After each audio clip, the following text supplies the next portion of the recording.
Dear student, अस्सलाम वालेकुम।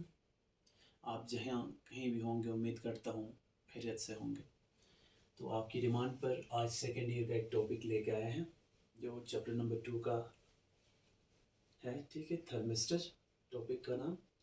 आज हम थर्मिस्टर की डेफिनेशन पढ़ेंगे, थर्मिस्टर का कंस्ट्रक्शन पढ़ेंगे, थर्मिस्टर्स कितने और कौन कौन से शेप्स में आते हैं वो डिस्कस करेंगे। सर्किट में अगर कोई थर्मिस्टर यूज़ होता है तो कौन सा सिंबल उसके लिए इस्तेमाल होता है वो डिस्कस करेंगे। थर्मिस्टर की प्रॉपर्टीज़ डिस्कस करेंगे, थर्मिस्टर के टाइप्स डिस्कस करेंगे और थर्मिस्टर के टाइप्स की डिटेल हम डिस्कस करेंगे। ठीक है, और वो कहाँ इस्तेमाल होते हैं। ठीक है, दोनों टाइप्स ना उनका एप्लीकेशन क्या है आज हम वो डिस्कस करेंगे। ठीक है, तो सबसे पहले देखें थर्मिस्टर एक्चुअली है क्या चीज़। तो थर्मिस्टर दरअसल एक वेरिएबल रेजिस्टर होता है। ठीक है, एक स्पेशल किस्म का वेरिएबल रेजिस्टर, यानी ये एक ऐसा वेरिएबल रेजिस्टर होता है जिसकी रेजिस्टेंस टेम्परेचर के चेंज होने के साथ चेंज हो जाती है। ठीक है, तो इसलिए हम अगर उसको डिफाइन करें तो कैसे डिफाइन कर सकते हैं। That type of variable resistor whose resistance changes rapidly and predictably with the change in temperature is called thermistor। ठीक है, तो ये एक ऐसा वेरिएबल रेजिस्टर है, ठीक है, थर्मिस्टर, जिसकी रेजिस्टेंस चेंज हो जाती है, तब्दील हो जाती है। ठीक है, बहुत तेजी के साथ और प्रिडिक्टेबली चेंज हो जाती है। ठीक है, लेकिन कब, क्यों, कैसे, यानी चेंज जब टेम्परेचर में आएगा थर्मिस्टर का तो उसकी रेजिस्टेंस भी चेंज हो जाएगी। ठीक है, तो ऐसा वेरिएबल रेजिस्टर जिसकी टेम्परेचर में अगर हम तब्दीली लेके आने से उस थर्मिस्टर में पाए जाने वाली करंट को जो अपोजिशन होती है जिसको हम रेजिस्टेंस कहते हैं, अगर वो चेंज हो जाती है ना, तो ऐसे वेरिएबल रेजिस्टर को हम थर्मिस्टर कहते हैं। ठीक है, तो ये थर्मिस्टर दरअसल एक कॉन्ट्रैक्शन है दो वर्ड्स का ना, ये थर्मल और रेजिस्टर का कॉन्ट्रैक्शन है। तो थर्मल और रेजिस्टर, थर्मल में से हमने थर्म उठाया है, ठीक है, और रेजिस्टर में से एस्टर उठाया है। ठीक है, तो इस तरह से इनको कॉन्ट्रैक्ट जब हम करते हैं तो उससे थर्मिस्टर बन गया। ठीक है, तो ये है थर्मिस्टर, वेरिएबल रेजिस्टर जिसकी रेजिस्टेंस टेम्परेचर के चेंज होने से चेंज हो जाती है। ठीक है, और अब बना कैसे है, ये किन चीज़ों से मिलके बना है और कैसे बना है, यानी इसकी कंस्ट्रक्शन थोड़ा सा डिस्कस करते हैं। ठीक है, तो थर्मिस्टर दरअसल किसके बने होते हैं, ये मेटल ऑक्साइड सेमीकंडक्टर्स के बने होते हैं। ठीक है, इनकी कंस्ट्रक्शन ये मेटल ऑक्साइड सेमीकंडक्टर, जो मेटल ऑक्साइड्स होते हैं मसलन आयरन के ऑक्साइड्स, कोबाल्ट के ऑक्साइड, निकल के ऑक्साइड, ठीक है, और इस तरह के जितने भी मेटल के ऑक्साइड्स होते हैं उनसे ये मिलके बना होता है। ठीक है, उनसे बने होते हैं थर्मिस्टर। उनको बिल्कुल हाई टेम्परेचर और हाई प्रेशर पे ना प्रेस करके उनसे ये थर्मिस्टर बनाते हैं। ठीक है, इसकी जो कंस्ट्रक्शन है वैसे मुकम्मल 3 स्टेप्स में होती है। तो 3 स्टेप में सबसे पहले ये मेटल ऑक्साइड सेमीकंडक्टर लेते हैं। ठीक है, उनको फिर दूसरे स्टेप में उनको हाई टेम्परेचर और हाई प्रेशर पे उनको सेरामिक में कन्वर्ट कर दिया जाता है।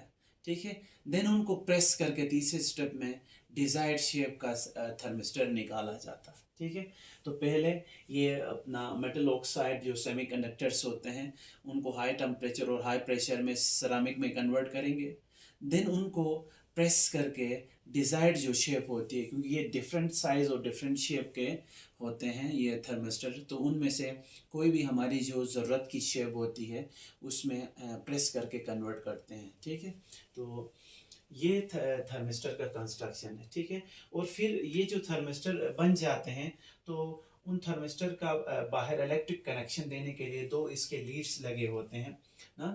लीड का जो पेयर होता है वो पेयर दरअसल बना किसका है, ये प्लाटिनम के लीड्स का पेयर इनके साथ अटैच होता है, लगा होता है, जहाँ से एक्सटर्नल सर्किट के साथ हम कनेक्शन दे सकते हैं। ठीक है, फॉर एग्जांपल अगर ये कोई थर्मिस्टर है ना, जिस टाइप का थर्मिस्टर है, तो इसके ये जो दो टर्मिनल्स हैं ना, ये प्लाटिनम के बने होते हैं, ये जो लीड्स होते हैं प्लाटिनम के होते हैं, ताकि किसी एक्सटर्नल सर्किट में, फॉर एग्जांपल हम इस सर्किट में इसको लगा देंगे, ठीक है, तो ये दरअसल ना इन दो लीड्स के ज़रिए हम इस सर्किट में कनेक्शन दे देंगे इसका, ठीक है, इस थर्मिस्टर का इस सर्किट के अंदर कनेक्शन करने के लिए प्लाटिनम के लीड्स का पेयर मौजूद होता है, ठीक है। तो ये दरअसल इसका कंस्ट्रक्शन था।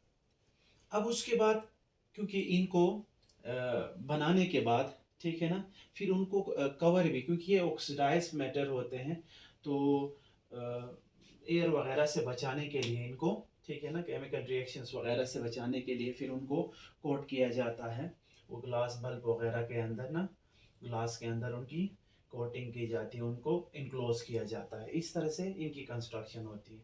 अभी मैंने आपको बताया था कि ये थर्मिस्टर बहुत सारी शक्लों में आते हैं, बहुत सारे शेप्स में, बहुत सारे साइज़ में आते हैं, बड़े साइज़ के भी होते हैं, बहुत छोटे थर्मिस्टर्स भी होते हैं, ठीक है। तो उन शेप्स में से जो ज़्यादा इस्तेमाल होने वाले शेप्स हैं, बीड्स शेप के थर्मिस्टर मौजूद होते हैं, डिस्क शेप के थर्मिस्टर्स अवेलेबल होते हैं, ज़्यादा इस्तेमाल होते हैं, सिलेंड्रिकल शेप के होते हैं, वॉशर शेप के होते हैं, ठीक है, वॉशर्स टाइप्स जिनको थर्मिस्टर कहते हैं, वॉशर टाइप्स थर्मिस्टर। इसी तरह प्रोब टाइप्स थर्मिस्टर भी कहते हैं। इस तरह और भी बहुत सारे इस तरह के डिफरेंट शेप्स के थर्मिस्टर्स पाए जाते हैं, बट इनमें से जो 3 शेप के थर्मिस्टर हैं ये सबसे ज़्यादा इस्तेमाल होते हैं, और इन सब में से ये जो बीड वाला है सबसे ज़्यादा इस्तेमाल होता है, क्योंकि इसकी साइज़ बहुत छोटी है, स्मॉलेस्ट थर्मिस्टर होता है, यानी कोई भी दूसरे शेप का थर्मिस्टर इस बीड शेप के थर्मिस्टर से छोटा नहीं होता। इमेजिन करें कि इसकी जो साइज़ होती है 0.15 मिलीमीटर से 0.25 मिलीमीटर के बीच, ये जो बीड शेप के थर्मिस्टर होते हैं ये दरअसल इतने छोटे साइज के होते हैं, मिलीमीटर में देखें, वो भी 0.15 मिलीमीटर के। इमेजिन करें कितना छोटा साइज होता है, ठीक है, इतना छोटा 0.1, पूरा 1 मिलीमीटर भी नहीं, आधा भी नहीं, 0.1 मिलीमीटर से जाके ना 1.2 मिलीमीटर के बीच में कोई भी रेंज में इसकी साइज होती है बीड शेप की। देगर वाले इससे थोड़े से बड़े होते हैं, ठीक है। तो डिफरेंट फंक्शंस परफॉर्म करने के लिए ये डिफरेंट शेप के और डिफरेंट साइज के थर्मिस्टर्स बनाए गए हैं, ठीक है।